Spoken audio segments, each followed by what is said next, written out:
on it. She's gonna hit it. Come on. Oh, she's almost on it. But she's gonna hit it. She's gonna eat it if I can just keep her on. She's on it. Oh, there you go. Okay, look at this. She got it.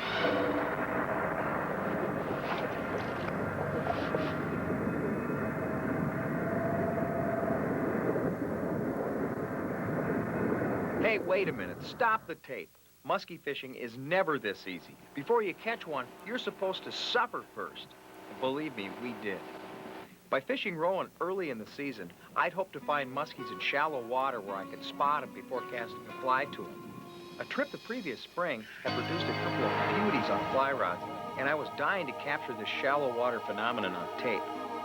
Don Pursch, who runs Nielsen's fly-in and who's a real muskie hound, promised to call me when the time came, which he did. But I was stuck in the ice on Reindeer Lake trying to chase down some pike.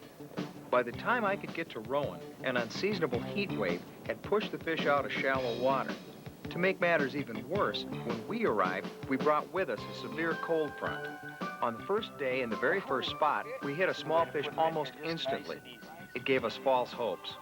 But with each passing hour, temperatures continued to fall rapidly and conditions worsened for the shallow water approach. Instead of my planned approach of visually locating the fish in shallow water before casting, we found ourselves doing what I had hoped to avoid under all circumstances. That is, dredging blindly with flies, searching for a fish. Donald, I think we're going to have to go to bait casting, and we're going to have to figure out where the bigger fish are. You know, a world record muskie on any kind of tackle is a heck of a feat. The current record at 69.15 has stood for, what, 25 years, I think early 50s. But almost all the records are wide open fly fishing, and so it's going to be easy to catch one that way if we can find them. I know we can catch a world record fly rod muskie here, but first we're going to have to figure out where they are, and we're going to do that with bait casting gear. We've got to cover some water.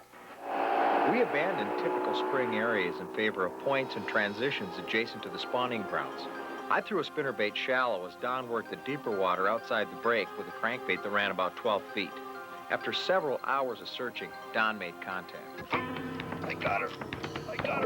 It's a big fish.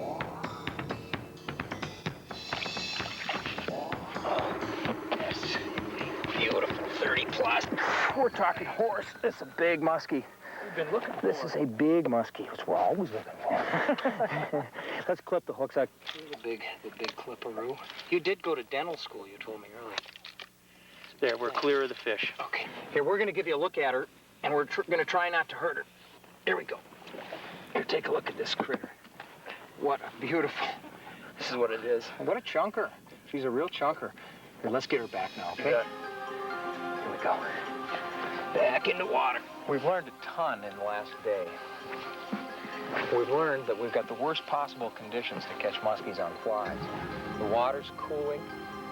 Every night it's dropping to 30 degrees. We've got 30-mile-an-hour winds. And what we found are the only muskies, the few muskies that we can get to bite are in deeper water, 15 feet or more. Those fish have been less affected by this terrible plunging temperature.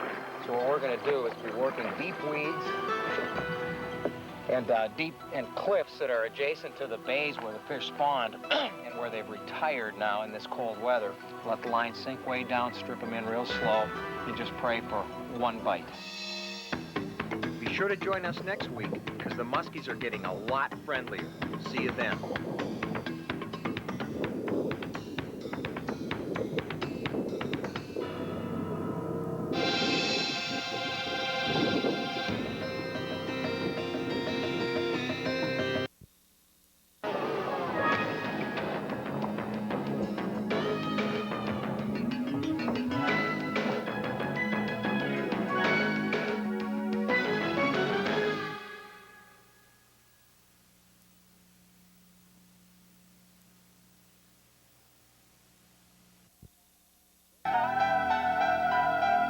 It's late June, and we're chasing world line class record muskies on Rowan Lake near Nestor Falls, Ontario. I'd hoped to sight fish for muskies in the crystal clear shallows of Rowan, something I'd done the previous spring with great success. Unfortunately, though, unseasonably warm weather had moved the fish out early, and only small fish remained in the shallows.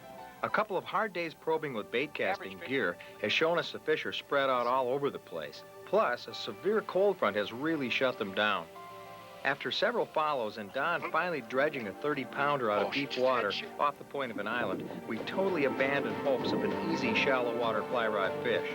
If we were going to catch a fish on flies, we had to adapt what worked with bait casting gear.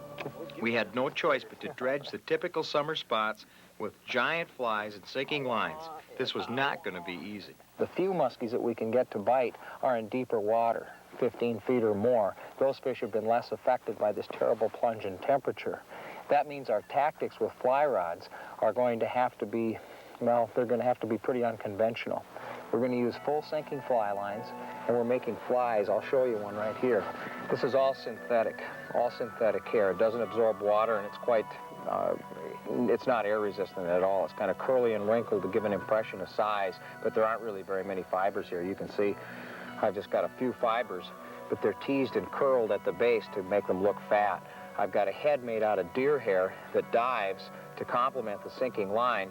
Plus, it causes the hair behind it to puff out because there's a vortex that's created behind this diving collar. So what we're going to do is be working deep weeds and cliffs that are adjacent to the bays where the fish spawned and where they've retired now in this cold weather. Let the line sink way down, strip them in real slow, and just pray for one bite. After checking the fly rod line class records again, I even convinced Don to put down the bait caster and pick up his fly rod. We set out determined and willing to pay our dues. And, as is rarely the case in muskie fishing, our diligence finally paid off.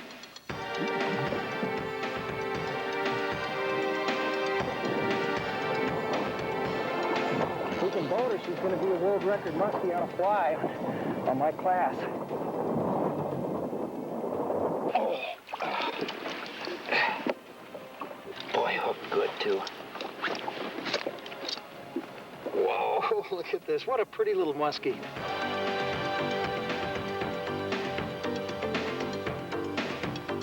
Oh, Don, she's on it, she's on it, she's on it. She's on it, she's gonna hit it. Come on, come on, come on, come on, come on, come on, come on, come on, come on, come on, come on, come on, come on, come on, come on. Oh, she's almost on it. Look, she's gonna hit it. She's gonna eat it if I can just keep her here. Eat it, eat it, eat it, eat it, eat it, eat it, eat it, eat it, eat it, eat it, eat it, eat it, eat it, eat it, eat it, eat it, eat it. She's on it, she's on it, she's on it. She's on it. Oh, she almost took it. Look at this. She's got it.